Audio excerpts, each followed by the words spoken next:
À l'ouverture de la campagne électorale, le président sortant et candidat du RDPC est enfin descendu dans l'arène.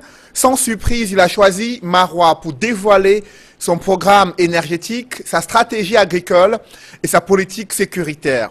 La mobilisation de tout l'appareil administratif observé autour de Paul Biya n'a pas impressionné les autres candidats engagés dans la bataille du Grand Nord, un vivier électoral qui croupit pourtant dans la pauvreté et la misère, d'où l'enjeu de l'alternance démocratique ou le maintien du régime du renouveau qui se dessine sur la route d'Etoudi 2018.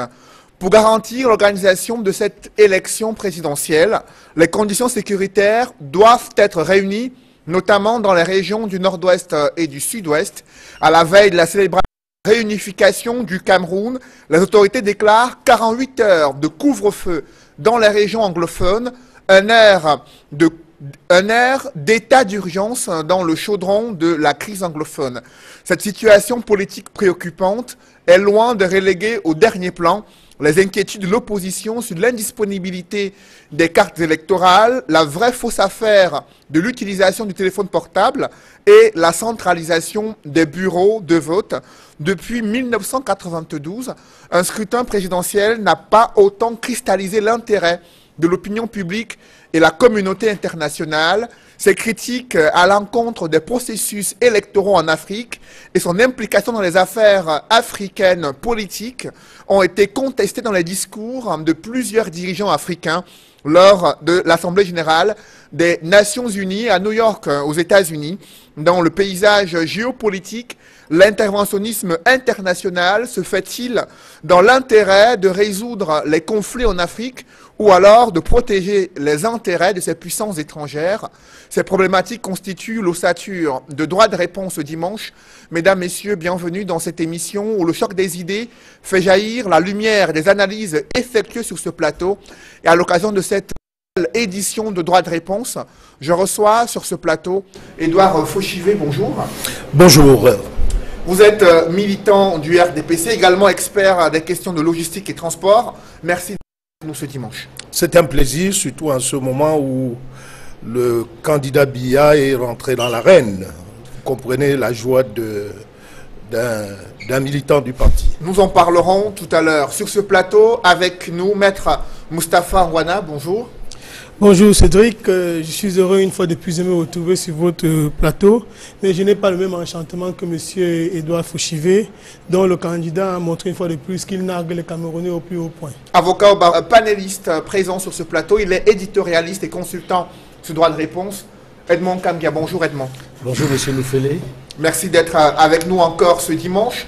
Et notre quatrième invité annoncé, Serge, analyste politique attendu sur ce plateau.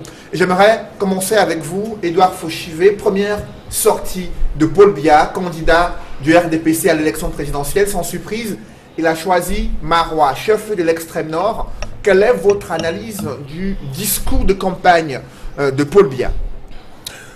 D'abord, le choix de Marois de l'extrême nord est tout à fait indiqué dans la démographie, de par sa situation géographique, économique, et surtout dans le cadre de la sécurité, parce que les Camerounais de l'extrême nord ont montré, disons du Grand Nord, ont montré leur foi à l'unité nationale en allant contre cette Boko Haram qui a failli, n'est-ce pas, d'ailleurs qui a fait perdre à l'économie nationale des tonnes de milliards, mais s'est engagé à accompagner les forces de défense pour mettre hors d'état de nuire cette force invisible qui a attaqué le Cameroun alors que nous n'en avions pas.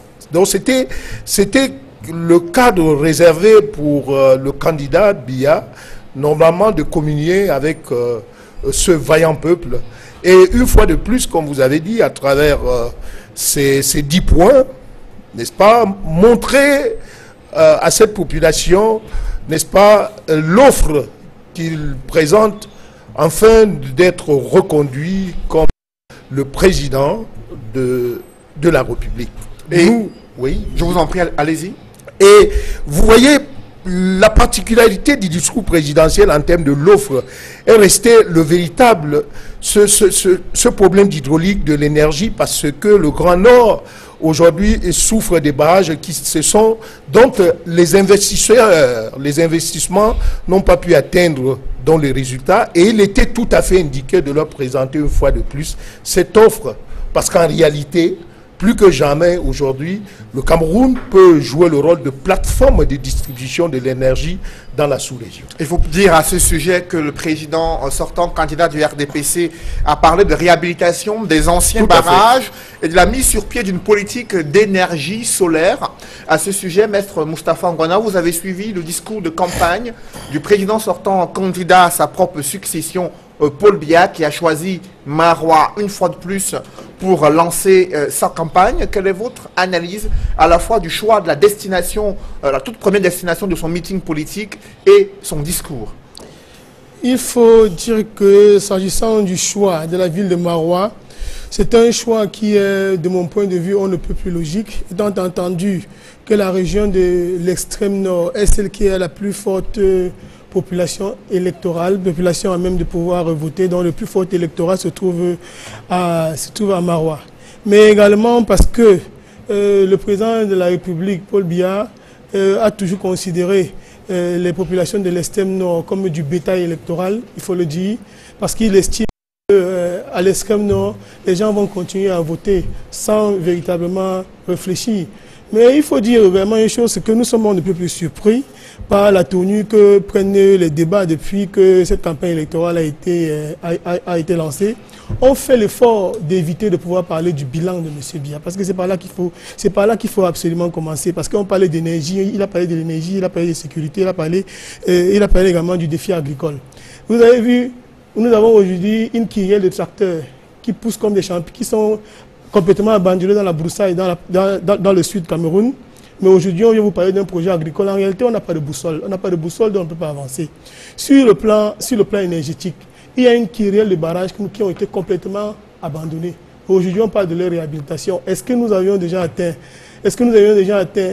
l'autosuffisance sur le plan énergétique pour que ceux-là soient abandonnés au moment où ils l'ont été? Il en existe dans le septentrion, même ici dans le sud-ouest. Il y a des barrages qui ont été abandonnés complètement. Et nous assistons également au scandale de Memvele. Vous avez un qui au départ était prévu à 25 milliards pour pouvoir produire 15 mégawatts. Aujourd'hui, on a près de 100 milliards de dépenses parce que c'est voulu, parce que c'est également une occasion pour une catégorie de fonctionnaires de pouvoir s'en mettre plein les poches. Vous avez parlé également des défis sécuritaires, ce qui est revenu dans le cadre de son discours. Mais le bourbier dans lequel nous sommes, il aurait pu être anticipé.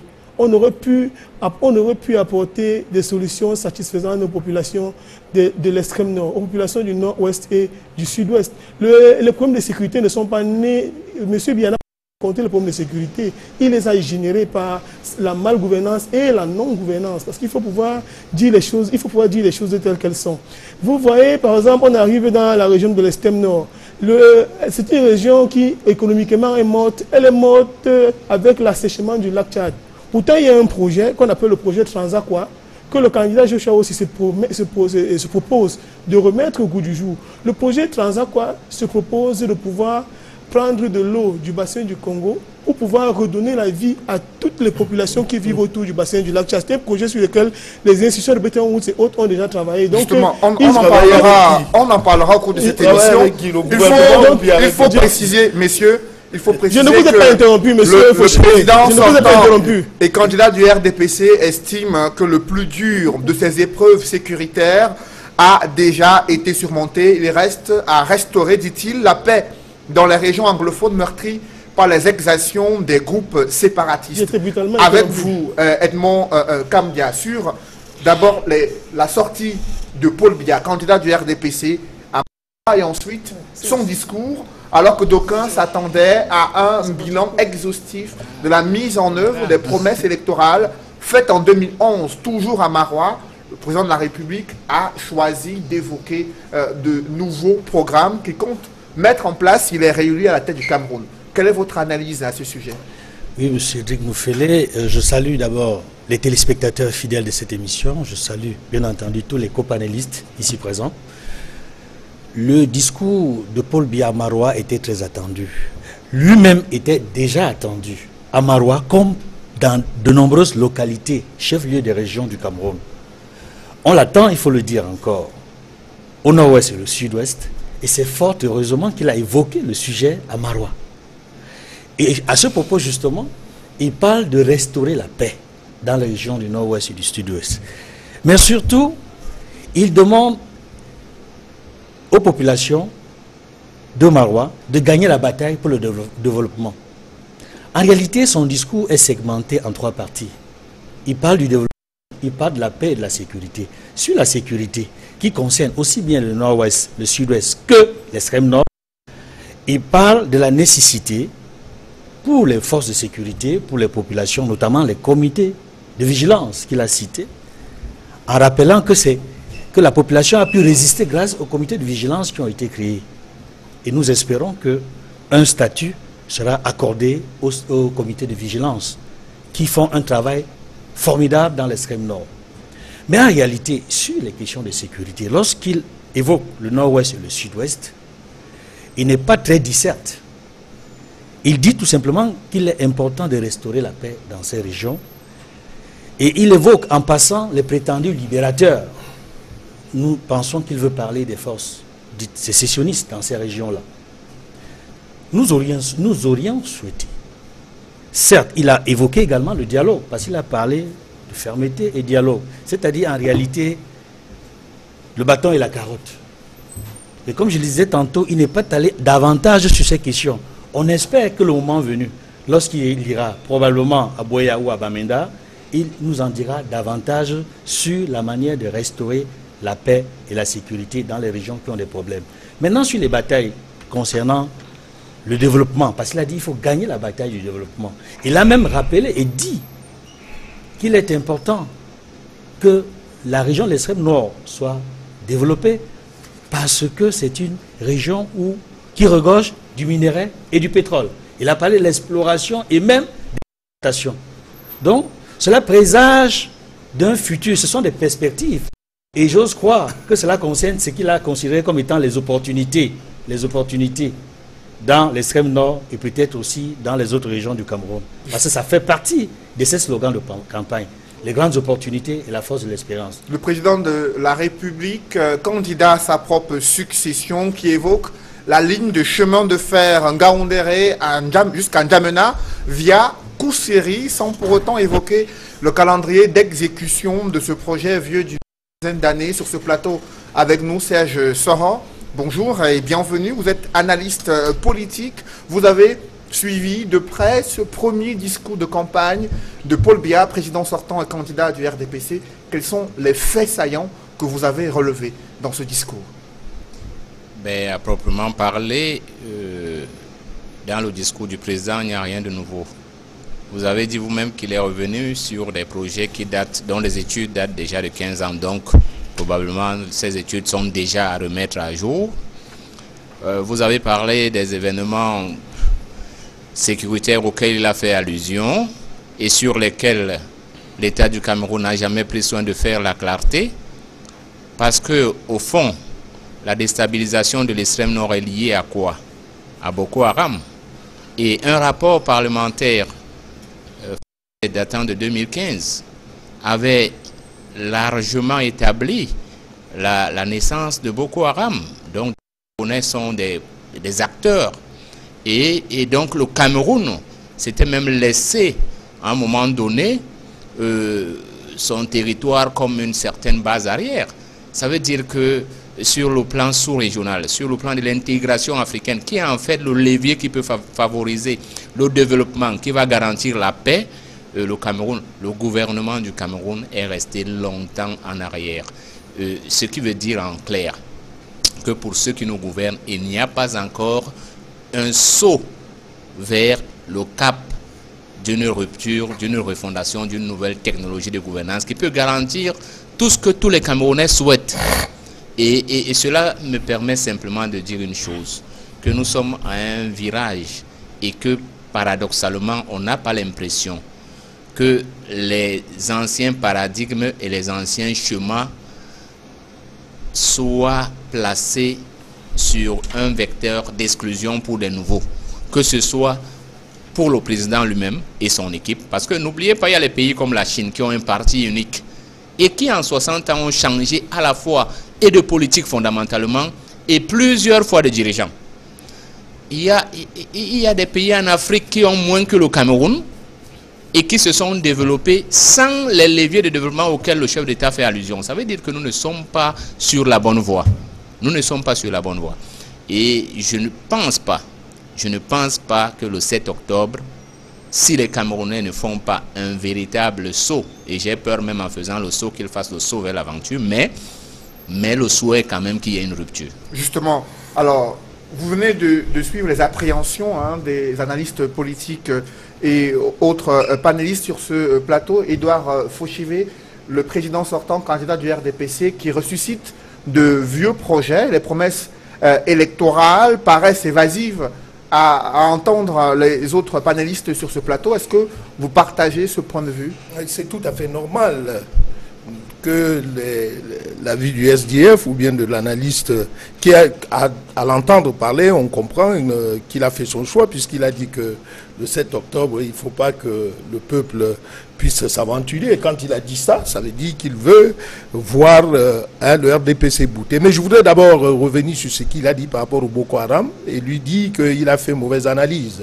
Les Camerounais n'ont pas laissé leur base au Boko Haram. Le Boko Haram a utilisé le secteur aujourd'hui en termes de frontières du Cameroun comme leur base. Les Camerounais n'ont pas cédé. Je crois qu'il faut corriger ça clairement pour que les téléspectateurs nous comprennent. Je me permets de vous dire que je suis en train de parler. Le Cameroun a cédé parce que vous devez contrôler chaque centimètre de votre territoire. Oui, je suis en train de vous devez contrôler chaque centimètre. Oui, lorsque vous êtes à l'abandon, c'est que vous avez cédé. Édouard Fauchivé a la parole d'abord. Vous réagirez après. Maître, je ne parle pas céder notre espace et c'est pour ça que nous sommes allés à la reconquête de cet espace. Et c'est pour ça d'ailleurs que lors de mon première intervention, j'ai dit que ce choix, c'était pour parler de cette vaillante population. Maintenant, au niveau de ce qu'il dit, je crois que nous sommes dans une campagne électorale et il s'agit d'un marché politique où il y a les offres.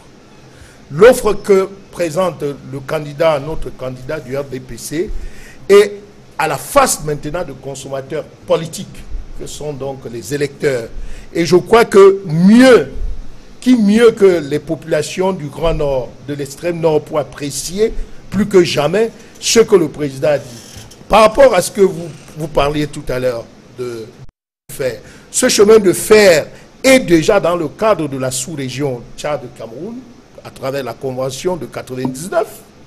Le Cameroun a fait son travail à travers la présentation maintenant de tout ce qu'il y avait comme analyse et étude du réseau. Ceci a été validé. Attend maintenant la contribution maintenant du Tchad. Et je crois que je suis mieux placé dans le cadre de la logistique pour parler de ça parce que dans le cadre du transport maritime aujourd'hui où 2 ports sont complètement installés au niveau du Cameroun, l'évacuation en termes de est tout à fait mieux indiquée, plus indiquée aujourd'hui à travers le chemin de fer. Donc c'est quelque chose qui sera viable. Non, je pense que l'offre que le candidat Biya, le candidat du RDPC, ce n'est pas ressusciter les morts. C'est parce que, n'oubliez pas que nous avons, est-ce que c'est l'avantage? Sinon, nous avons au moins le choix de dire aujourd'hui que nous dirigeons et que les erreurs dans le cadre du management, quelles que soient les crises, puisque n'oubliez pas que le gouvernement de la République, nous fonctionnons dans plusieurs secteurs de crise. Et c'est pour ça que vous avez parlé tout à l'heure de certains projets réveillés, mais nous disons plutôt certains projets qui ont été étudiés, mais malheureusement qui n'ont pas atteint leurs objectifs à travers les multiples crises que nous avons eues. Alors donc, ces offres peuvent encore plus que jamais aujourd'hui être présentes. Edmond Kambia, sur la perception qu'ont les Camerounais de ces premières promesses électorales entre le candidat que vous avez suivi en 2011, qui était plus précis et détaillé dans ses promesses électorales, et celui qui vient d'effectuer sa première sortie pour la campagne électorale de 2018, quelle est votre analyse? D'abord, avant d'évoquer cet aspect du sujet, nous notons qu'il est arrivé à Maroua, visiblement comme président de la République. Et très vite, quand il est arrivé au stade, on a vu le candidat du RDPC à l'élection présidentielle. Mais dans le... comme dans la façon dont les choses se sont déroulées entre son arrivée à l'aéroport et le meeting, on a eu du mal à distinguer le chef de l'État, le président de la République, du candidat du parti RDPC à l'élection présidentielle. On a vu les moyens d'État être déployés pour le président de la République et les moyens être déployés pour celui qui par la suite a été le candidat du RDPC à l'élection présidentielle. Il serait intéressant que l'on sache jusqu'où M. Paul Biya est président de la République et jusqu'où il commence à être candidat. Est-ce que ça pose c'est une question qu'il faut poser. Est-ce que ça pose un problème dans votre analyse? C'est une interrogation, c'est un questionnement important pour rassurer les autres candidats à l'élection présidentielle, notamment ceux de l'opposition, qui ont du mal à distinguer le président de la République du candidat Paul Biya à l'élection présidentielle. Cela se pose d'autant qu'il y a un débat actuel qui fait rage dans les réseaux sociaux et dans les médias écrits et audiovisuels depuis qu'on a parlé du financement de la campagne électorale, la modique somme de 15 millions de francs que certains ont accepté et que d'autres n'ont pas accepté. Parce que dès maintenant, il faut que ce soit clair pour la suite de la compétition, si les moyens seront équitables pour tous les candidats. Ça, c'est un questionnement. Maintenant, sur la question que vous avez posée, en 2011, Paul Biya était tout feu tout flamme. Il a fait de grandes propositions, mais aussi on a pu voir des réalisations tout de même par rapport à la fille aînée du renouveau, Maroua, la région de l'extrême nord. Cette fois-ci, une des différences, c'est que le discours en 2011 était plus long. Cette fois-ci, c'est l'un des discours de campagne les plus courts, les moins longs que Paul Biya ait pu présenter sur le terrain. On peut penser qu'il est allé droit à l'essentiel. Mais en réalité, il me semble qu'il a voulu éviter ce que Maître Moustapha appelait le bilan. Mais c'est un homme politique, c'est un stratège. Il est libre de choisir la meilleure méthode, le meilleur discours possible qu'il va adresser aux populations de l'extrême nord, qui, il faut le dire, parce qu'il l'a rappelé, il a toujours bénéficié du soutien des populations de l'extrême nord. Ça, il l'a dit. Il les a rassurés davantage en faisant de nouveaux engagements, de nouvelles promesses pour l'avenir. Maintenant, quelle leçon peut-on en tirer? Paul Biya se rend compte que ce mandat qu'il recherche, que les candidats de l'opposition veulent lui arracher,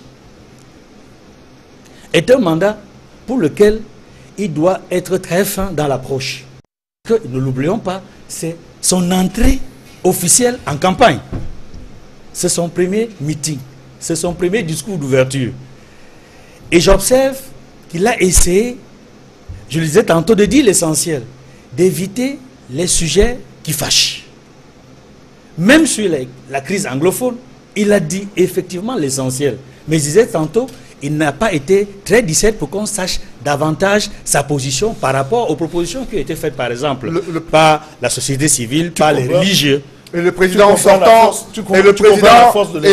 sortant qui fait son entrée en campagne 6 jours après l'ouverture officielle de la campagne électorale, Maître Moustapha Anguana sur cette capacité du président de la République à éviter son bilan, comme l'a souligné tout à l'heure Edmond Kamgia, pour se concentrer sur des propositions à faire et ressusciter des projets connus depuis de nombreuses années, annoncés plusieurs fois et qui tardent à être matérialisés. Comment vous entrevoyez justement la suite de cette campagne avec l'intérêt que les candidats à l'élection présidentielle portent pour le Grand Nord, pour le Septentrion? Vous savez, une élection présidentielle, c'est la rencontre entre un homme et son peuple. Voilà. Et nous nous rendons compte de ce qu'une élection une campagne électorale qui doit avoir lieu pendant une quinzaine de jours, le président sortant a malheureusement contre lui 2 choses. Son très grand âge et son bilan. Et son bilan qu'il ne veut surtout pas évoquer. Parce que s'il faut évoquer le bilan, ce serait la catastrophe. Et malheureusement, j'ai la c'est que les journalistes, sans s'en rendre compte, jouent un peu à ce jeu. Quoique je pourrais leur reconnaître une certaine bonne foi. Vous parlez de résurrection de projets. Résurrection de projets mon-nés. Parce qu'on n'a jamais posé la moindre pierre, on n'a jamais rien. C'est-à-dire que tous les projets qui sont évoqués aujourd'hui sont des projets qui n'ont pas connu une once de commencement. En 2011, on vous a dit qu'il y aurait un tramway à Yaoundé et à Douala. C'était des propositions qui avaient été faites au peuple camerounais. Nous n'avons pas eu de tramway. On n'a même pas... Et il y avait des images qui avaient été projetées à l'époque. Nous n'avons rien vu. Aujourd'hui, on vous parle de paix. Mais une paix qu'on s'est assuré, qu'on s'était organisé à déstructurer progressivement par la malgouvernance. Et aujourd'hui, on scande le vouloir vivre ensemble comme si c'était nouveau. Vous n'êtes pas en train de vous perdre par rapport à la question. Je ne me perds pas. Je suis politique. On me pose une question, je vous donne l'orientation. Moustapha, allez-y. Je vous donne l'orientation que vous avez tout à l'heure, je vous ai entendu dire que vous aviez une offre politique. Le président Paul Biya n'a pas d'offre politique. Il faut que nous soyons clairs là-dessus. En 87, il nous a sorti un ouvrage qu'on appelle le libéralisme communautaire. Plus de 30 ans après, il revient avec le même ouvrage, on essaie de le toiletter. Chez nous, en Afrique, on dit que lorsque vous êtes dans la forêt, vous vous retrouvez 2 fois devant le même arbre, ce que vous vous êtes perdu. Et je me rends compte, malheureusement, de ce que M. Biya est complètement perdu et qu'il veut perdre avec lui les Camerounais. Il n'y a pas d'autre issue à l'élection du 7 octobre. C'est qu'il puisse partir pour que le Cameroun puisse se mettre debout. Mais pendant ce temps, l'extrême nord, l'une des régions les plus pauvres du Cameroun, selon les statistiques officielles, attend des candidats, des propositions concrètes afin de voir comment son développement pourrait s'améliorer. Le président, en sortant, candidat du RDPC, a insisté sur l'exploration du sous-sol de cette région. Il a évoqué la ligne de chemin de fer, la construction des infrastructures qui, selon lui, font défaut, mais qui pourraient être réalisées dans les toutes prochaines années s'il est réélu président de la République. Qu'est-ce que vous en pensez concrètement, Maître Moustapha? Dans notre projet de société, nous vous proposons... On propose le tourisme à haut rendement. Le tourisme à haut rendement peut être fait dans la partie septentrionale de notre pays, dans l'extrême nord. Nous devons pouvoir également lutter contre la sécheresse. Et lutter contre la sécheresse, il n'y a pas de projet plus révolutionnaire que le projet Transaqua dont je vous ai parlé tout à l'heure. Il faut pouvoir ramener l'eau dans le lac Tchad. Ce que vous devez savoir, c'est que la nappe phréatique, aujourd'hui, du bassin du lac Tchad, est tellement dans les profondeurs qu'il faudrait des milliers de mégawatts pour pouvoir pomper cette eau-là. Alors, il y a une solution alternative qui a été proposée, c'est qu'on puisse ramener l'eau du bassin du Congo jusque dans le bassin du lac Tchad pour permettre à toute cette zone-là de pouvoir vivre. Et le président congolais avait déjà marqué son assentiment pour que ce projet puisse être mis sur pied. Il n'y a pas de projet plus révolutionnaire que celui-là pour redonner la vie à cette zone. Parce que dans l'extrême nord, on a des problèmes pour pouvoir boire de l'eau. Et il faudrait que les problèmes basiques, que l'éducation que les solutions soient apportées en termes d'éducation. Les populations de l'extrême nord sont très souvent accusées de ne pas aller à l'école. Elles ne vont pas à l'école parce qu'il n'y a déjà pas de salle de classe. Quand il y a des salles de classe, c'est quelques pailles qu'on a mis et des briques de terre sur lesquelles les enfants s'asseyent. Aujourd'hui, monsieur Pochibé, je ne vous coupe pas quand vous parlez. Aujourd'hui, nous vous proposons, on propose aux enfants l'éducation effectivement gratuite de la CIL jusqu'à la fin du premier cycle. Et il n'y aura pas d'APE. Et on va s'arranger à ce que, sur le plan infrastructurel, effectivement, que nous puissions avoir ces écoles-là sur pied et que les populations en question puissent avoir les outils intellectuels nécessaires pour ne plus être manipulables, pour ne plus être utilisés par Boko Haram, comme c'est le cas aujourd'hui. Parce que Boko Haram s'est implanté du fait de la misère. Je suis heureux qu'il ait parlé tout à l'heure de reconquête. Si vous êtes en train de reconquérir une partie de votre territoire, c'est que vous l'avez à un moment donné perdu. Vous l'avez laissé à l'abandon. Après, ne m'interprétez pas, je suis mieux placé. Serge sera sur la question de l'intérêt des candidats pour cette partie du Cameroun, la Damawa, le nord et l'extrême nord. vivier électoral important qui croupit pourtant dans la misère et la pauvreté. Ce sont les régions les plus pauvres du Cameroun, sur le plan économique, social également. Quels sont les enjeux? Pourquoi tant d'intérêt pour ces régions-là? Comment vous appréciez le déploiement de ces différents candidats à l'élection présidentielle? Disons que c'est tout à fait normal en tant qu'acteur politique de conquérir la région qui va peser le plus dans une élection. Mais permettez-moi de revenir 2 secondes en arrière pour répondre à 2 allégations qui m'ont été adressées par le représentant du parti du pouvoir.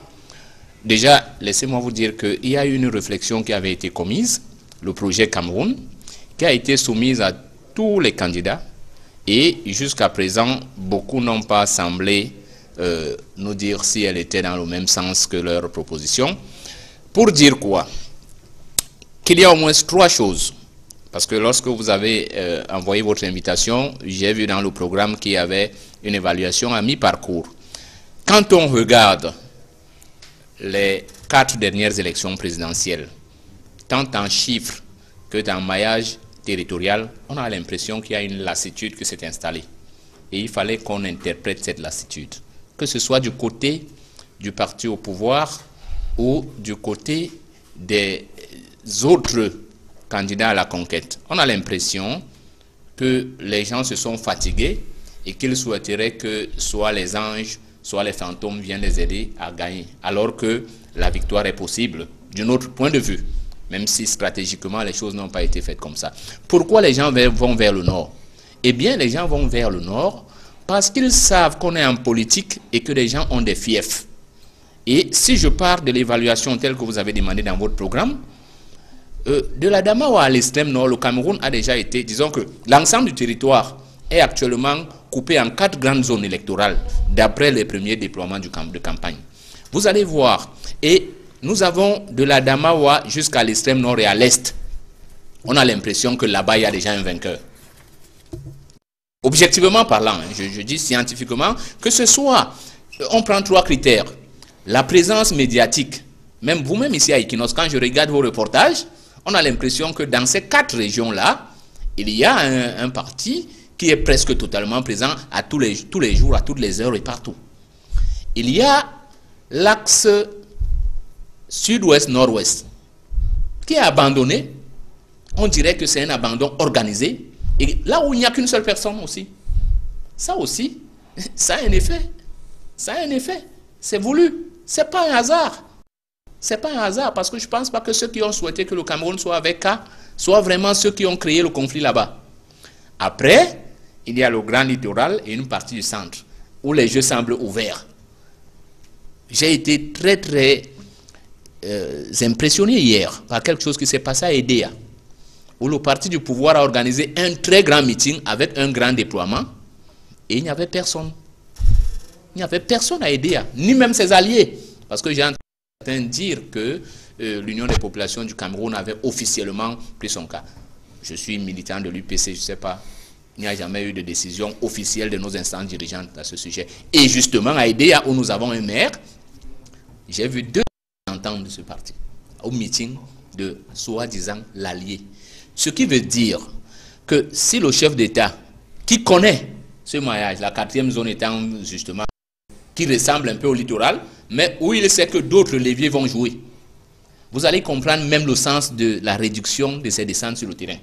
Il a l'impression qu'il n'a pas besoin de trop se mouiller. Chacun va faire sa partition. Lui, il a fait la sienne en rappelant la région qui pèse.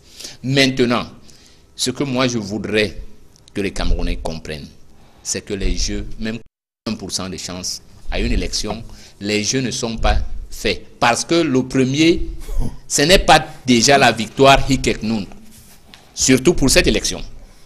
C'est démontrer à ceux qui pensent qu'ils ont tout entre les mains. Parce que ce qui se joue à cette élection, ce n'est pas tant l'élection, la réélection de Paul Biya. C'est ce que le Cameroun pour rester à vie au pouvoir après lui. Il faut qu'on fasse une petite étude historique. Si vous prenez les élections présidentielles de 92 à 2011, vous allez vous regarder 4 choses. le nombre d'inscrits est passé de 4 millions en 92 à 7 millions en 2011 pour retomber à 6 millions en 2018. Pourquoi? En 97, 2 665 000 voix en 359 voix en 2004, où on était à 4 millions, 3 700 000 en 2011, quand on était 7 millions.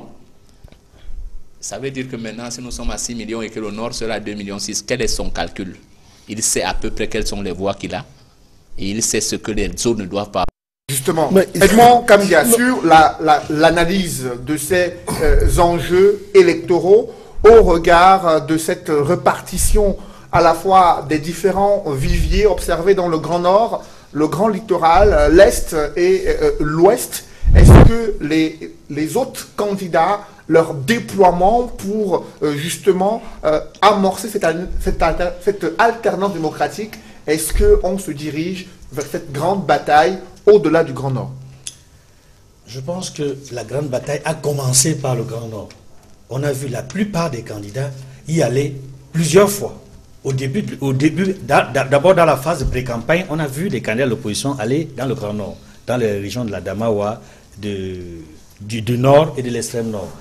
Et dès qu'on a lancé le Nord, c'est un signe fort qui conforte l'analyse que vient de faire M. Sor, qui montre très bien que les trois régions, la partie septentrionale du Cameroun, sont un grand vivier électoral. C'est pratiquement la moitié des suffrages des inscrits actuels, parce que nous sommes dans les 6 500 000, 666 460. 6 666 000, quelque chose comme ça. Donc, si le Grand Nord, lui tout seul, a 2,5 millions et poussière, c'est presque la moitié. Donc, c'est pour cela que la grande bataille, c'est dans les régions du Grand Nord. Mais également, cela n'enlève rien aux autres régions où la bataille sera intense, notamment dans les fiefs dits de l'opposition, c'est-à-dire les fiefs historiques de l'opposition, c'est-à-dire le Grand Littoral, c'est-à-dire le Grand Ouest, oui, le Grand Ouest, le Grand Littoral, et peut-être une partie du centre. Et restons simplement dans la partie littorale et la partie ouest, qui dans le passé, de 92 jusqu'à peut-être 2011, a été le fief, j'allais dire, du principal parti de l'opposition actuelle, le SDF. Mais on s'interroge aujourd'hui, est-ce que ces grands fiefs-là, le Grand Littoral et le Grand Ouest, resteront encore des fiefs de l'opposition et notamment le SDF? C'est une question qu'il faut se poser. Cette question est d'autant pertinente que depuis l'entrée en scène d'un parti qui s'appelle le MRC en 2012, on a le sentiment que le SDF est effrité, non seulement par le parti au pouvoir, même plus, mais également par le MRC qui monte en flèche comme étant la troisième force après ces deux grands partis. Et on ne sait pas si le MRC va aller encore plus loin en 2018 et peut-être aussi aux élections de l'année prochaine en 2019, c'est-à-dire les législatives et les municipales. Donc c'est un élément qu'il faut mettre en compte pour dire que la bataille sera intense, non seulement entre le parti au pouvoir et les candidats de l'opposition, mais également et surtout entre les formations politiques de l'opposition elle-même, et notamment entre le SDF et le MRC. Donc la bataille sera intense. Mais il y a un outsider, j'allais le dire ainsi, je ne sais pas si c'est le terme approprié, qui s'appelle Cabral Libye. Dans cette affaire, je pense que Cabral Libye, à lui tout seul, est un enjeu électoral. Parce que celui des candidats de l'opposition qui réussira à Cabral Libye, quels sont les au arguments, cas où il se désiste pour lui, quels sont les arguments que vous loin. utilisez, Edmond Kambia, pour estimer que ce candidat, lui, peut jouer un rôle important dans ce scrutin présidentiel? Cabral Libye, pourquoi est-ce qu'il peut jouer un rôle important dans cette élection présidentielle? Dans sa jeunesse, c'est un atout. C'est également, on pourrait dire, il a les défauts de ses qualités. Et on l'a vu récemment avec la bourde qu'il a faite par rapport à une des confessions religieuses. Mais je vais insister davantage par rapport à ses atouts. Sa jeunesse, son implication et sa présence forte dans les milieux étudiantins. Nous avons plusieurs universités d'État. Les universités, si vous faites un vox pop, la plupart des étudiants disent je veux voter Cabral Libye. Nous espérons seulement que tous ces étudiants-là, tous ces élèves et tous ceux qu'on a vus mobilisés dans ces campagnes ont la carte d'électeur. Parce qu'il ne suffit pas seulement de venir en campagne pour les candidats, pour Cabral Libye, pour tous les autres, mais il faut y aller en ayant en main sa carte d'électeur. pour pouvoir voter.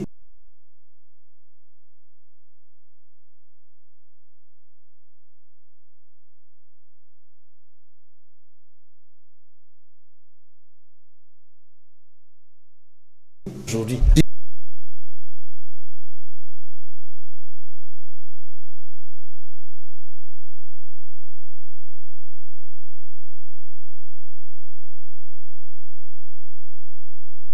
Bah non, n'accusons personne.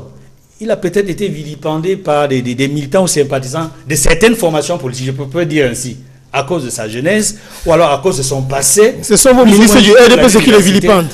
Mais disons que dans les meetings, comme sur les plateaux, j'ai eu la chance de débattre avec lui sur un plateau, ici à Equinox même, je me suis rendu compte que c'est quelqu'un qui sujet. Justement, et ça, c'est un atout. Après vous, Edmond Kamga, maître Moustapha Ngwana, sur cette campagne à mi-parcours, le SDF qui a lancé sa machine autour du candidat Joshua aussi, comment vous analysez déjà cette première étape de la campagne électorale et le dernier virage qui est annoncé avant le 7 octobre?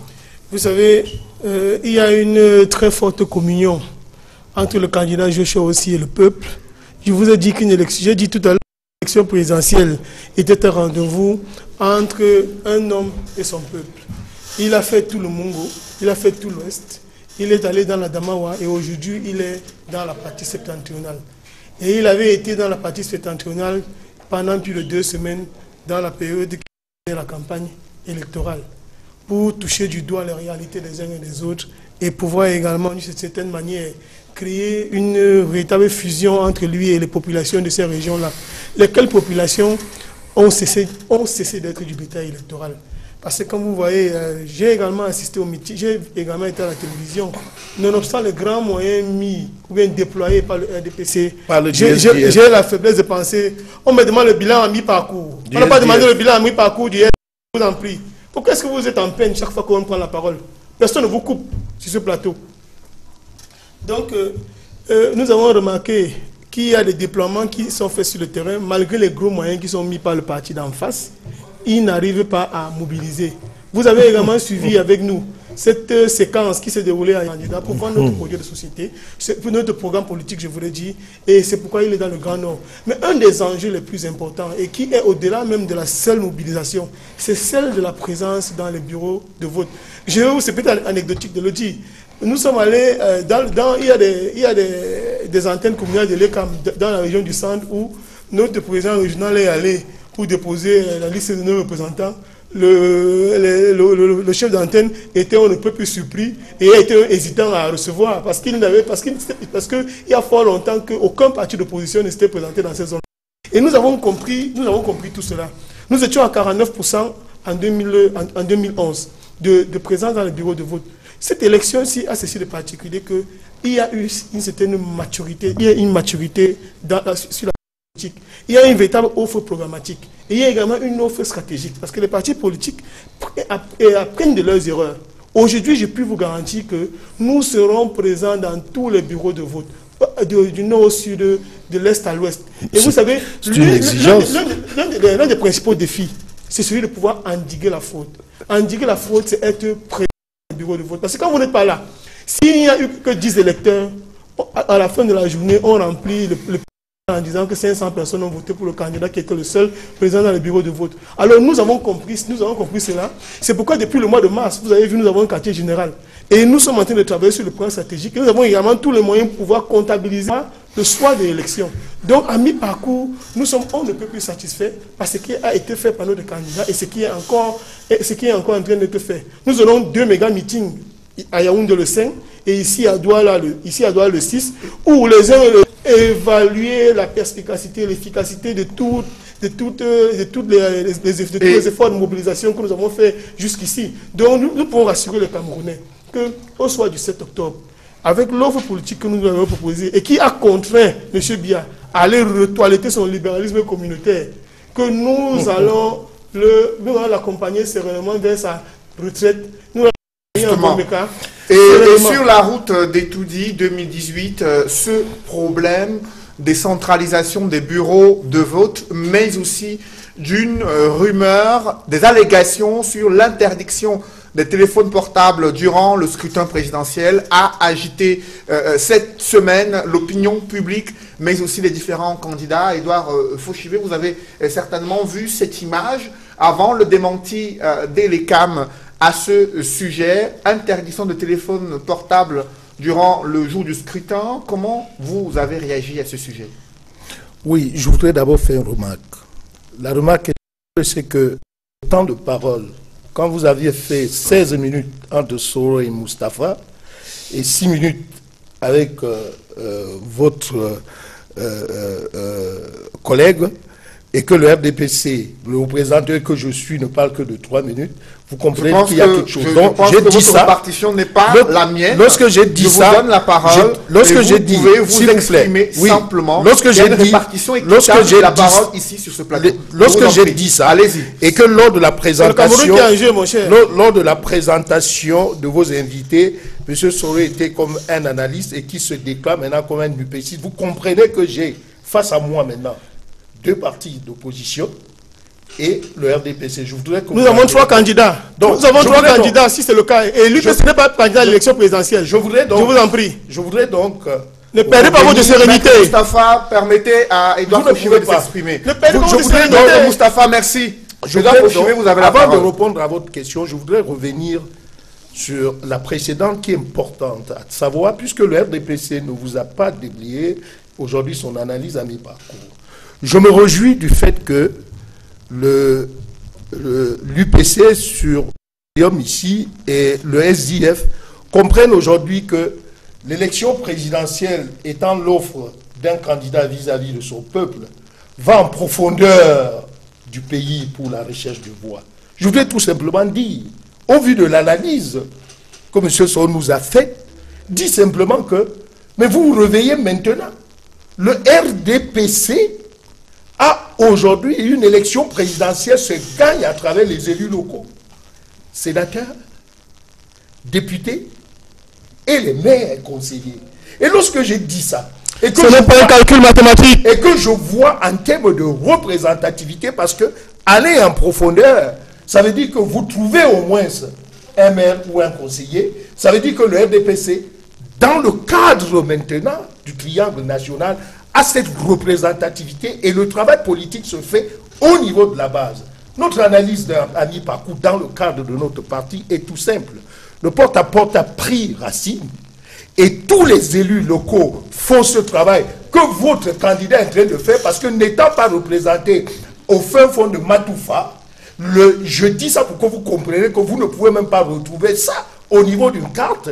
Les conseillers, les élus locaux font ce travail pour le RDPC.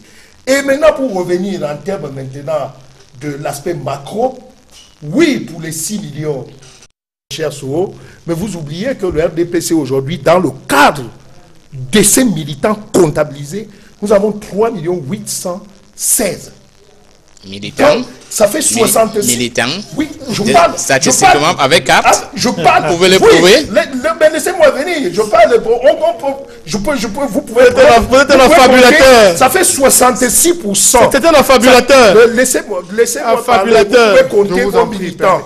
Nous parlons de cellules, de comités de base, de sous-sections et de sections. Et vous pondérez maintenant par le nombre de membres, puisque une cellule a 20 personnes, un comité en a 40. Quand vous avez fini de comptabiliser, vous comprenez parfaitement que pour le militant, notre travail aujourd'hui en termes de parti politique, c'est d'abord de contrôler.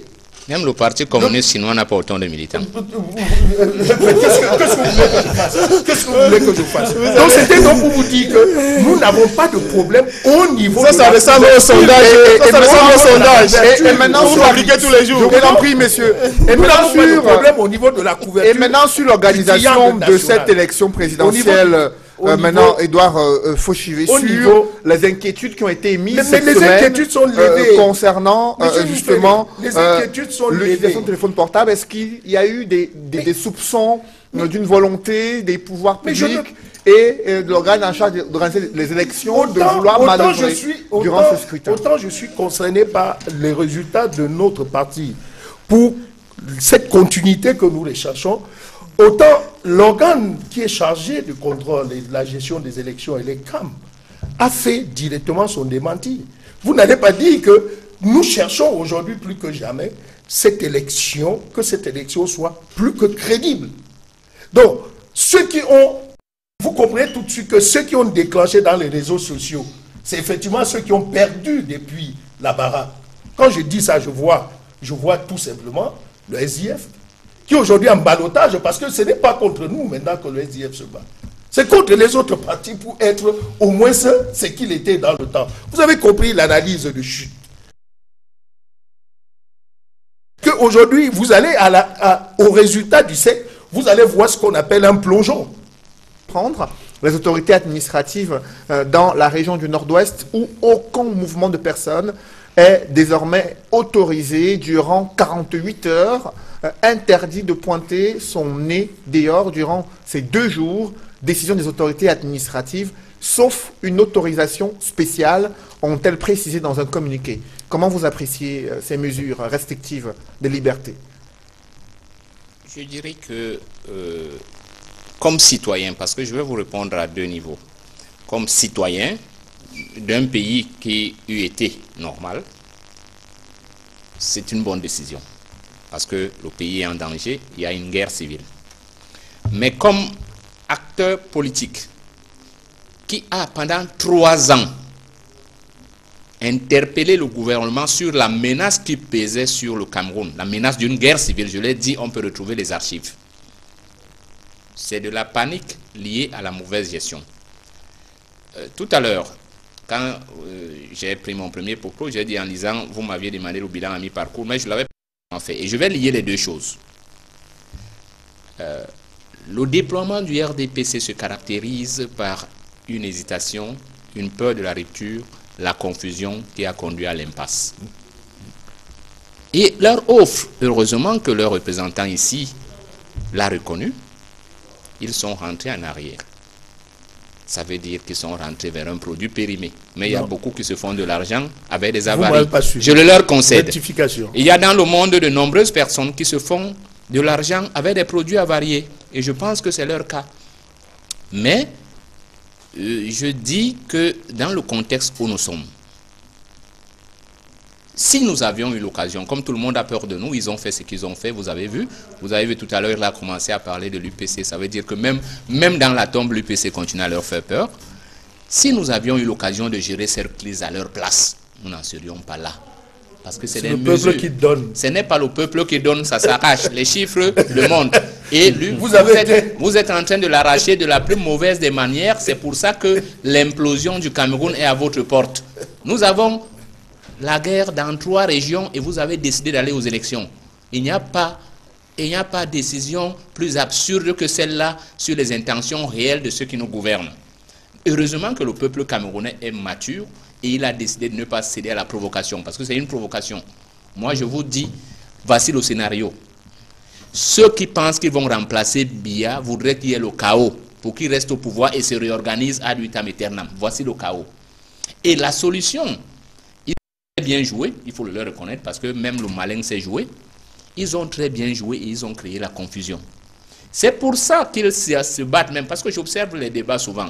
Au lieu de parler comme un homme politique aurait dit, voilà ce que j'ai promis, voici ce que j'ai fait. Tout le monde ne peut pas tout faire, ça c'est reconnu. Mais au moins j'ai fait ça, il n'arrive pas à le dire. Depuis 60 ans, UNCRDPC, depuis 35 ans pour celui qui est là. Ce qu'il vous dit, c'est que les autres sont mauvais, ils ne vous proposent rien. Mais maintenant qu'on est face à un problème sécuritaire, est-ce que le couvre-feu a déjà mis fin à une guerre? Je vous dis non. Le couvre-feu n'a jamais mis fin à une guerre. Au contraire, le couvre-feu peut même desservir. Les grandes nations qui font face à ces crises, la France a eu le problème avec les Corses, et l'Espagne et les Basques, pendant des années. Et les Catalans même. Il n'y a jamais eu de couvre-feu là-bas et ça s'est résorbé. Le Nigeria, à côté de nous, a eu le problème avec les gens du Delta. Ça n'a jamais eu de couvre-feu en permanence. C'est pourquoi je reviens sur une question essentielle qui est sécuritaire. Parce que si nous avions pris part aux élections, nous allions détailler tout cela pour montrer la racine profonde du mal camerounais. On est resté sur les standards de la colonisation et de la déshumanisation des Camerounais. Qu'est-ce que le couvre-feu va faire? En fait, on est en train de dire aux Camerounais que le citoyen qui va être le seul libre, c'est l'homme en tenue, avec les acteurs de ceux qui gouvernent. Ce n'est pas bon pour un pays.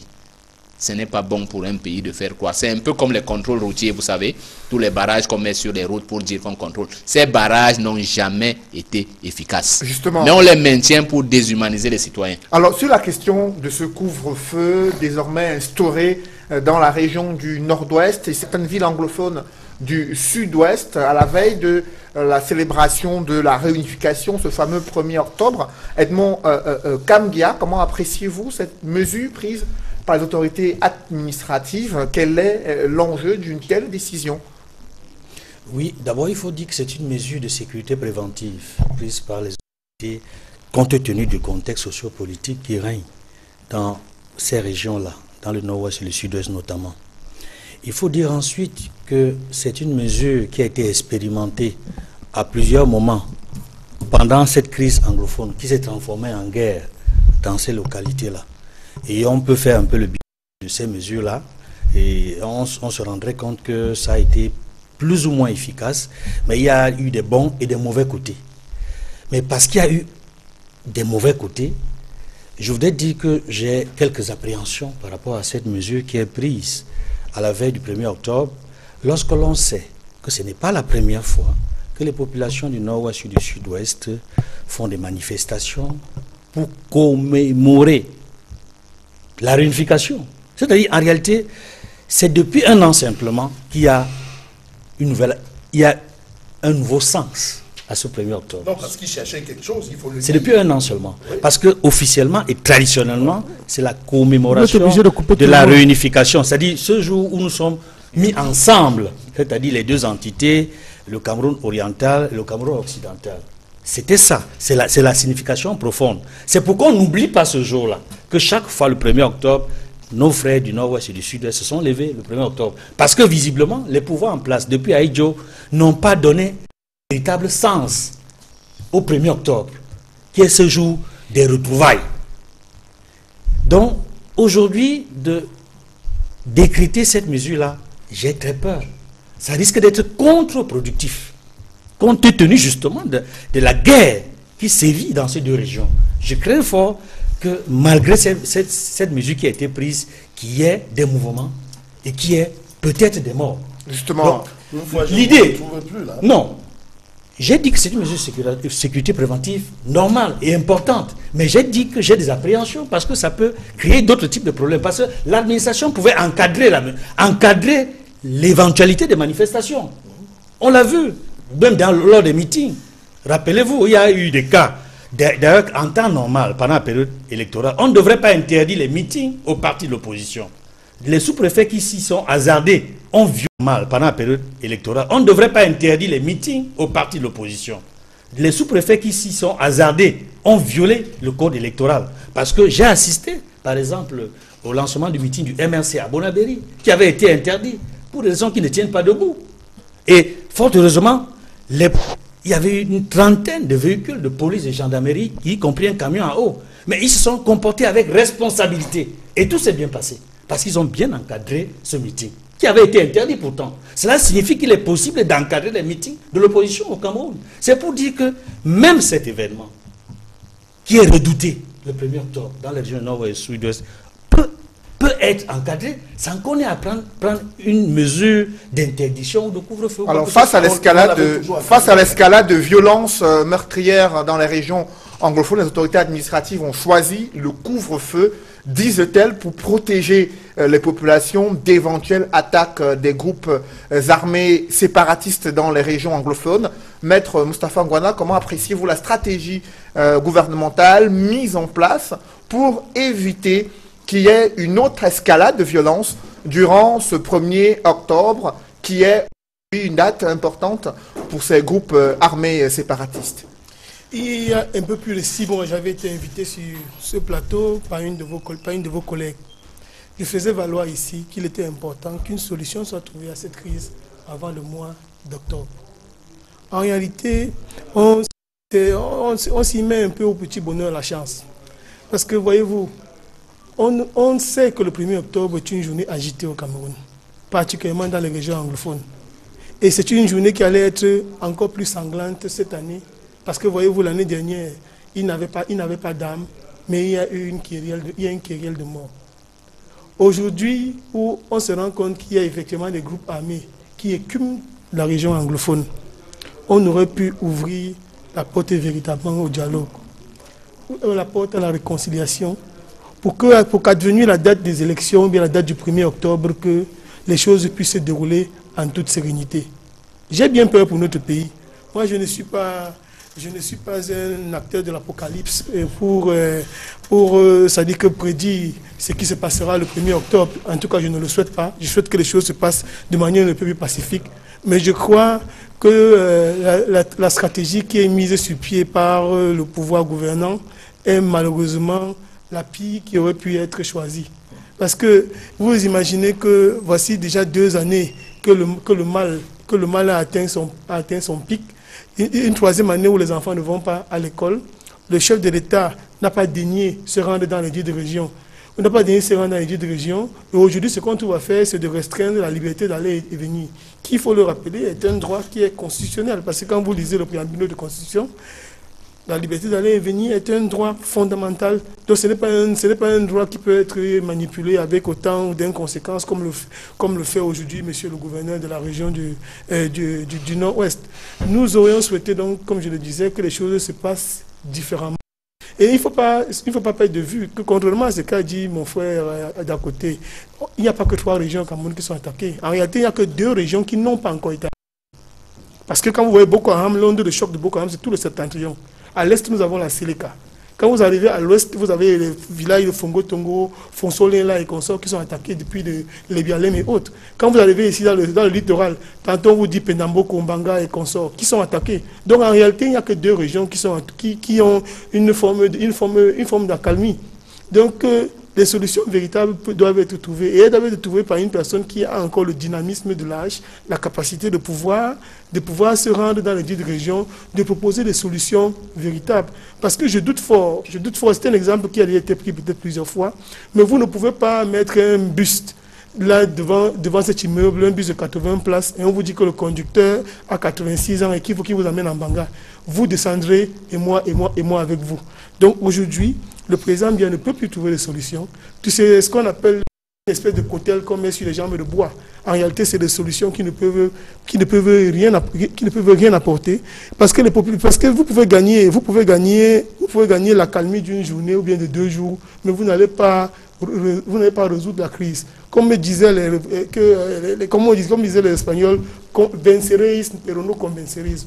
Vous allez peut-être vaincre, mais vous n'allez pas convaincre. Justement. Alors il faut savoir que les irrédentismes, comme on dit, se transmettent de génération en génération. Et le président Paul Biya, à ce sujet, a insisté sur la nécessité de restaurer la paix dans les régions anglophones, meurtries par les exactions des séparatistes. Dans son discours de campagne, il a dit qu'il va tout faire afin que les populations du Nord et du Sud-Ouest sachent que leur place est au sein de la République du Cameroun. Édouard Fauchivé, mais elles ont un autre sentiment au regard de ces restrictions des libertés, 2 jours à ne pas pointer son nez hors de sa maison en raison de ces attaques. Mesures préventives, certes, mais d'aucuns, vous l'avez suivi sur ce plateau, estiment que le gouvernement, les pouvoirs publics n'ont plus de stratégie adéquate pour faire face à cette fronde séparatiste. Oui, vous savez, il faut garder le côté politique de la chose, parce que c'est bien beau de dire que depuis 2 ans, 3 ans, les enfants ne vont pas à l'école. C'est bien. Ce que vous oubliez, c'est que un certain 1er octobre a déclenché et la cause de ce que nous vivons. C'est pour ça que j'ai dit tout à l'heure à mon ami que je ne le retrouvais pas, parce que nous avons fait plusieurs plateaux où il avait normalement fait des analyses en termes de prévention de cette fameuse marche des avocats. Et on a un avocat sur le podium ici. L'histoire que nous vivons aujourd'hui, qui fait en sorte que 2 régions sont devenues des régions d'attaque. Bastonner les avocats, bastonner. et non apporter des solutions. Vous avez bastonné les avocats quand les avocats ont fait des revendications légitimes. Mais il faudrait que la vérité soit rétablie. Donc je dis donc que... Permettez à Edouard Fauchivé de s'exprimer. Je dis qu'il faut d'abord revenir sur l'histoire pour comprendre que le gouvernement a toujours encadré. Parce que cette marche qui n'avait pas été déclarée, si elle était déclarée et que toutes les formes étaient réunies, nous ne serions pas en train de vivre ce qu'on vit aujourd'hui. Et c'est pour ça que politiquement, maître qui est sur la table, Moustapha, eux, ils savaient parfaitement ce qui... Parce que derrière cette marche, nous sommes arrivés... Je ne suis pas sécessionniste. Je ne suis pas sécessionniste. Retirez. Je ne suis pas sécessionniste. Vous allez retirer. Je ne suis pas sécessionniste. Je vous en prie, vous monsieur. Vous saviez parfaitement ce qui devait arriver parce que la marche simple... Je n'ai pas une boule de cristal. Derrière, je ne suis pas sécessionniste. Edouard Fauchivé à la parole. Il n'a pas dit, il ne l'a pas dit. Mais c'est ce qu'il laisse entendre. Non, je vous en prie, permettez à Edouard Fauchivé de parler. Il s'agit des avocats. Quand vous dites que quelqu'un a 85 ans,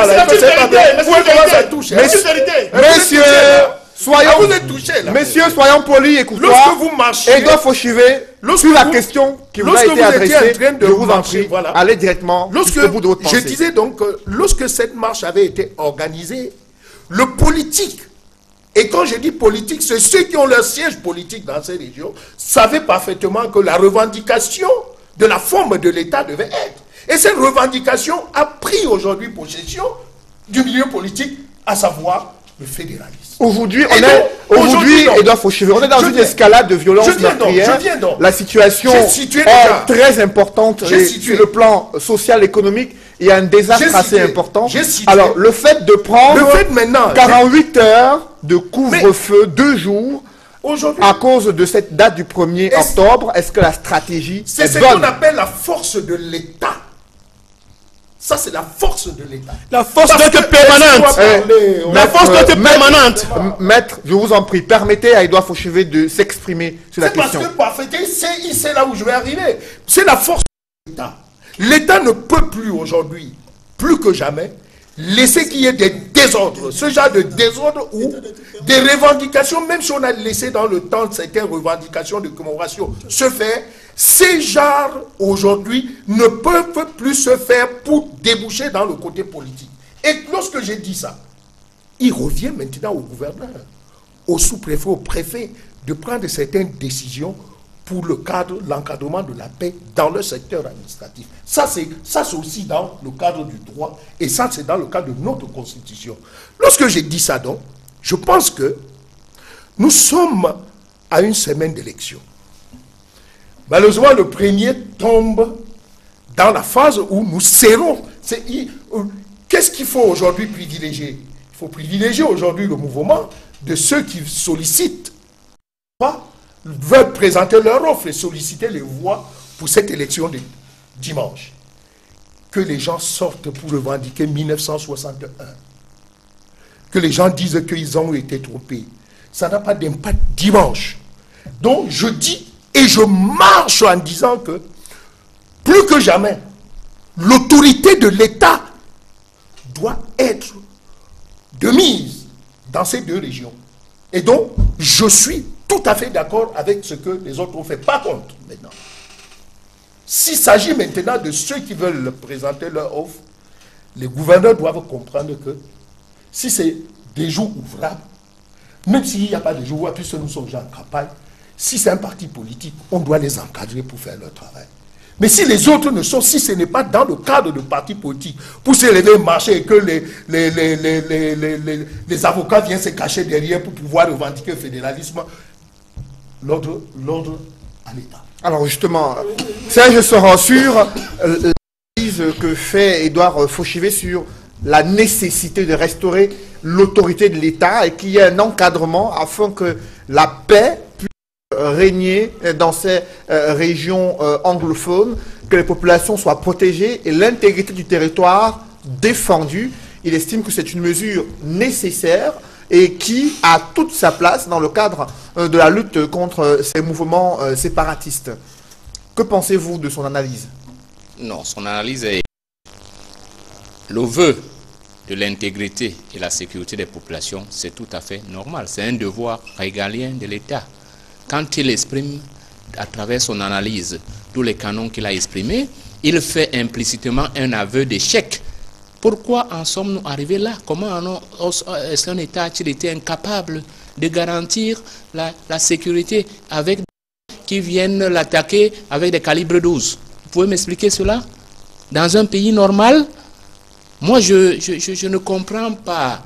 Et c'est pour ça que j'ai dit que les acteurs politiques et les militants d'un certain parti, j'ai l'impression, tout en les respectant fermement, parce que j'ai des camarades là-bas qui ont été très brillants, mais j'ai l'impression qu'il y a souvent un lavage de cerveau contextuel lié à la volonté d'avoir quand les autres veulent être. Parce que vous savez que dans ce pays, on a deux catégories de citoyens.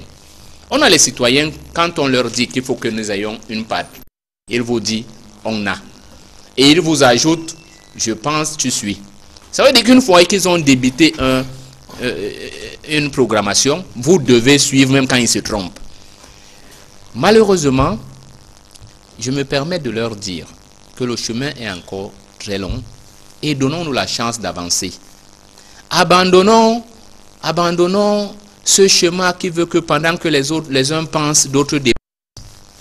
Pendant près de 10 ans, et je dis nous continuons à penser, je dis qu'il y a 3 ans que nous leur avons dit ce qui allait arriver, et c'est arrivé. Maintenant, ils se débattent comme des diables dans un bénitier. C'est pas comme ça, c'est la mauvaise formule. Je vous en prie, c'est la mauvaise formule. Le couvre, qu'est-ce qu'il va faire? Laissez-moi vous expliquer, si nous sommes vraiment en guerre. Il va déblayer le terrain, il n'y aura plus de civils et 2 armées vont s'affronter. Est-ce que vous voulez?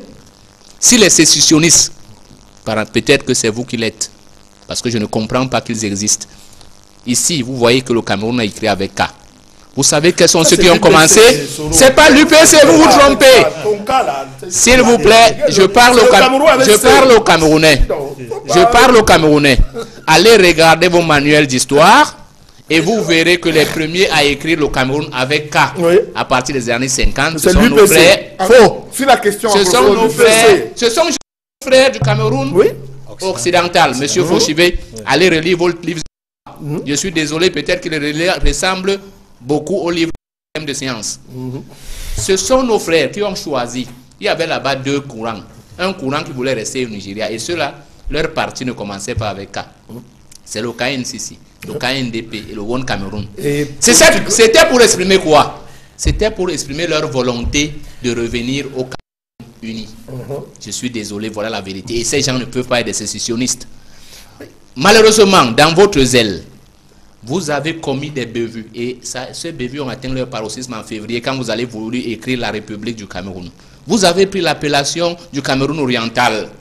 Voilà le problème. Alors que nous sommes 2 entités qui sont unifiées. Si vous aviez écrit la République du Cameroun avec K, oui, le problème, laissez-moi vous expliquer. Oui, c'est pour ça que je reviens sur l'histoire. C'est pour ça. Mais c'est vous venez le premier à la fin et vous faites la mauvaise histoire. Vous faites les histoires et non l'histoire. Parce que pendant que nous pensons, vous dépensez. Permettez-moi de vous dire donc que le feu crée un champ de bataille pour que 2 armées s'affrontent. Mais je pense qu'il n'y aura pas d'affrontement. Et c'est pour ça donc le gouverneur... Et j'ajoute qu'il y a une pléthore de solutions. Il y a une pléthore de solutions parce que les Camerounais ont exprimé une volonté. L'une de ces solutions relèverait de l'éducation, si tant était peu.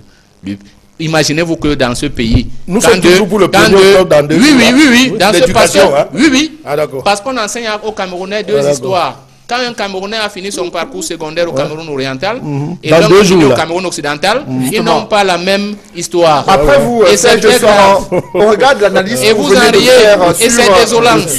Le couvre-feu, Edmond Kambia, les risques justement d'affrontement entre les forces de sécurité et de défense et ces groupes armés dans les régions anglophones le 1er octobre avec des dégâts collatéraux sur les populations civiles. Depuis plusieurs mois, la société civile, la communauté internationale et une partie de la classe politique attire l'attention du gouvernement camerounais sur le dialogue politique. Mais jusqu'ici, est-ce que vous avez le sentiment que cette voie est en train d'être explorée pour résoudre cette crise? Il me semble que de part et d'autre, tout le monde veut la paix au Cameroun. Mais personne de part et d'autre, tout le monde veut la paix. Peut-être qu'il y a des extrémistes dans tous les camps. Ça se sait aussi. Ceux-là ne veulent pas forcément la paix. Mais la majorité des Camerounais, que ce soit ceux qui sont au pouvoir comme l'opposition, ou alors des populations du nord et sud-ouest, ils veulent la paix. C'est parce qu'ils ne sont pas en paix que beaucoup sont en train de quitter les régions du nord et sud-ouest pour se rapprocher des autres régions du Cameroun. Donc, aujourd'hui, le 1er octobre, c'est une date symbolique majeure dans l'histoire du Cameroun, qui est officiellement la réunification. Le moment de rencontre entre le Cameroun oriental et le Cameroun occidental pour créer la République fédérale du Cameroun. N'ayons pas peur des mots. Pour créer la République fédérale du Cameroun. La fête nationale du Cameroun. Ça devrait être la fête nationale du Cameroun. Donc, il faudrait peut-être un débat là-dessus pour que les gens comprennent. D'où la nécessité de ce dialogue inclusif qu'on attend depuis si longtemps. Parce que la date qui doit commémorer la rencontre entre ces deux entités-là est importante à magnifier, à glorifier. Cela dit, disons, entre le 1er octobre et le 7 octobre, c'est la semaine de tous les dangers. Voilà. Je comprends le sens de la décision de l'autorité administrative. C'est pour ça que j'ai dit tantôt, c'est une mesure de sécurité préventive. J'ai également dit mes appréhensions par rapport à cela. Et je reconnais la capacité des forces de sécurité du Cameroun, notamment la police et la gendarmerie, à assurer l'ordre. Et ils l'ont fait dans plusieurs occasions et ça a bien marché. Il n'y a pas eu des actions dans beaucoup d'événements auxquels j'ai assisté. Je voudrais dire ceci, qui est également important. Il est souhaitable que, parce que c'est la dernière semaine de la campagne électorale, je souhaite que tous les candidats à l'élection présidentielle essayent, dans leur discours, d'avoir l'idée de l'histoire du Cameroun. C'est-à-dire que l'importance pour nous de vivre ensemble, pas comme slogan, mais comme une réalité. Parce qu'une partie de notre pays, une partie de la population, notamment sur le nord, se sentent de plus en plus à l'écart de tout ce qui est en train de se passer. C'est la raison pour laquelle il y a une bonne partie qui se retrouve au Nigeria malgré elle. Il y a une bonne partie qui sont considérés comme ce qu'on appelle les déplacés internes. On ne devrait pas être déplacé dans son propre pays. Cela signifie qu'il y a quelque chose qui ne va pas. Il faut qu'on évite ça. Justement, à ce sujet, Maître Moustapha Ngwana, sur cette mesure qui est prise concernant la dernière semaine de la campagne électorale, semaine de tous les dangers, selon les appréhensions que viennent de formuler ici, Edmond Kamga. Comment vous entrevoyez justement les 7 prochains jours, dernier virage de la campagne électorale avant le jour du scrutin, avec les mesures prises par Elecam, notamment dans les régions du nord-ouest et du sud-ouest, où il est envisagé une centralisation des bureaux de vote pour faire face à cette situation sécuritaire? Voyez-vous, moi je ne suis pas un eschatologue, je n'imagine pas les choses seulement de manière chaotique. Nous souhaitons que les choses se déroulent dans la paix, dans la sérénité, dans l'intérêt supérieur de la nation camerounaise. Mais seulement, il faudrait noter que les mesures qui sont prises par l'Elecam sont des mesures qui sont contre-productives. Elles sont contre-productives parce que l'un des rôles que doit jouer l'Elecam est de rapprocher les bureaux de vote, les centres de vote des populations. Alors, vous vous rendez compte de ce qu'on est dans des zones où il y a de fortes turbulences, de forts défis sécuritaires, et qu'on se retrouve obligé de demander à des populations de se déplacer sur des kilomètres pour venir voter à 1000 lieues de chez eux. Donc, nous avons le sentiment qu'il s'agit d'une très très mauvaise décision. Absolument maintenir les centres de vote là où ils sont.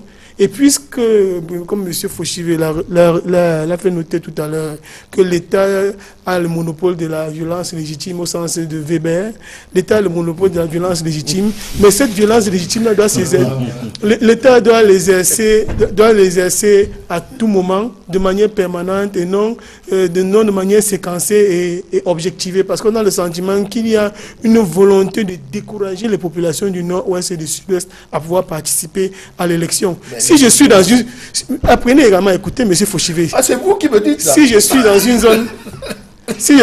une zone où il y a une crise sécuritaire, vous comprenez que je peux voter plus facilement à l'arrière de ma maison où il y a une école publique, plutôt qu'à des kilomètres où je vais affronter des balles non seulement de l'armée, éventuellement des sécessionnistes, parce que vous savez que les sécessionnistes, lorsque vous arrêtez, ils prennent vos cartes d'électeurs, ils prennent vos cartes d'identité, ils brûlent. Vous savez que c'est ce à quoi ils se livrent. Ah, c'est vous qui le dites, hein? C'est ce à quoi ils se livrent. Et donc, si vous êtes dans l'ère du temps, avec les réseaux sociaux, il y a suffisamment d'éléments pour pouvoir attester de cet état-là. Donc, vous êtes mieux placé. En un mot comme en mille, la décision prise par l'ECAM est on ne peut plus dangereuse.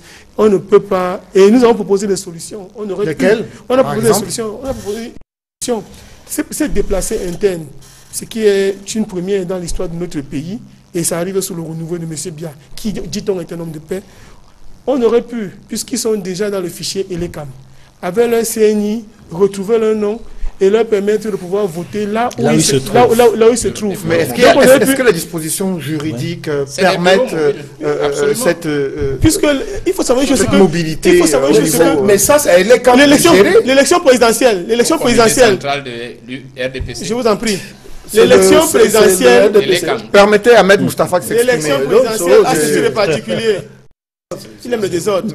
Allez-y, vous avez la parole. L'élection présidentielle a ceci de particulier qu'il y a une circonscription unique. Donc vous pouvez avoir été inscrit à l'extrême nord, je ne sais pas trop. Mais si on vous donne la possibilité, après avoir contrôlé le fichier, que vous êtes bel et bien, inscrit dans les zones en conflit, de vous donner un récépissé provisoire qui établit par exemple que vous venez peut-être de Woum. Oui, mais c'est ce qui a été fait. Appliqué par au Nigeria. Oui. Au Nigeria, c'est les solutions qui ont été proposées relativement à Boko Haram. Mais cette solution, nous l'avons proposée par écrit, parce qu'il y a des gens qui aiment faire de la jactance, comme mon vis-à-vis, M. Fauchivé. Mais nous avons fait des propositions par écrit pour proposer cela à ELECAM. Mais malheureusement, on attend toujours de voir quelles sont les dispositions qui seront prises à cette date-là. Et vous comprenez donc que la semaine qui commence sera une semaine on ne peut plus difficile.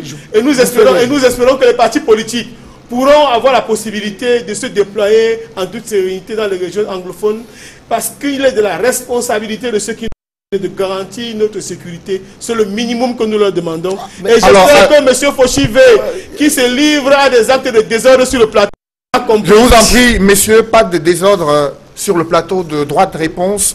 Et ces processus électoraux en Afrique, vous avez compris. Ces processus, il n'y a aucun désordre qui est fait sur ce plateau, Edouard Fauchivé. Ces processus électoraux en Afrique qui suscitent de vives critiques de la part des puissances internationales. Et Joseph Kabila, président du Congo, Kinshasa, a tenu à contester cette façon de faire de la part des puissances étrangères. Il s'exprime à la tribune des Nations Unies, là où il a demandé également le retrait effectif de la MONUSCO, qui est dans son pays depuis près de 20 ans. Edmond Kambia, on a vu plusieurs dirigeants africains sur la tribune des Nations Unies contester cette ingérence de la part des puissances internationales. Comment apprécier cette nouvelle démarche, ce ton des dirigeants africains à la tribune des Nations Unies? Oui, je pense que les chefs d'État africains sont dans leur rôle, et notamment à travers le groupe africain. Ils ont le droit et ils ont la liberté de contester ce qu'eux, ils ne partagent pas. Mais pour l'essentiel, je me rends compte que dans cette catégorie de chefs de l'État, il y en a un bon nombre qui font partie de ceux qui ne respectent pas leur peuple, qui n'ont pas forcément la légitimité populaire, même s'ils ont parfois été élus ou alors mal élus. Dans le cas de Kabila, on se rend compte que son discours vient à la suite d'une décision qu'il a été contraint d'appliquer, c'est-à-dire de respecter la propre constitution de son pays. Parce qu'il y a eu une pression interne par les partis politiques de l'opposition, par la société civile et même par l'Église, qui l'ont contraint à appliquer, à respecter l'accord de la Saint-Sylvestre, qui l'obligeait à ne pas être candidat à un troisième mandat. Il y a eu la pression internationale, à la suite de la pression interne, qui l'a contraint à ne pas être candidat lui-même. Et je comprends que c'est à l'issue de cela, parce que son propre parti a été contraint de proposer un candidat autre que lui-même. Certainement, c'est sa proposition qui est passée. Mais il y aura des élections présidentielles. Et il y a eu des Congolais comme Jean-Pierre Mbemba et d'autres qui sont en exil aujourd'hui, qui auraient bien aimé compétir. Mais les autorités locales n'ont pas Katoumi de retourner au pays. Et Jean-Pierre Mbemba a été perçu comme un élément dangereux par rapport au pouvoir en place. C'est l'une des raisons pour lesquelles il me semble que la Cour de Kinshasa n'a pas validé sa candidature. Même comme ils l'ont basé sur un argument fort, c'est-à-dire que c'est pour subordination, parce que l'affaire était encore en cours à la CPI. Et finalement, il a même été condamné. Mais même comme il ne pourra pas rentrer en prison, la candidature de Jean-Pierre Mbemba a été écartée. C'est pour dire, en réalité, pour me résumer, que quand Kabila prend la parole, en fait, il est frustré. Il n'a pas pu, comme à côté, comme au Rwanda, par exemple, Kagame a pu obtenir un 3e mandat avec le soutien de son peuple. Il aurait bien aimé continuer encore à être à la tête de l'État. Mais la pression internationale ne lui a pas permis. C'est la raison pour laquelle il tire à boulet rouge sur les institutions internationales. Merci Edmond Kamdia, éditorialiste, consultant sur droit de réponse. Merci à vous également, Edouard Fauchivé, militant du RDPC. Merci également à Maître Moustapha Angwana, qui est avocat et également membre du NEC au SDF. Merci également à vous, Serge Soro, analyste politique. Messieurs, merci d'être venus sur ce plateau. Mesdames, messieurs, c'est la fin de Droit de réponse. Merci de l'avoir suivi et merci de rester sur Equinox Télévision.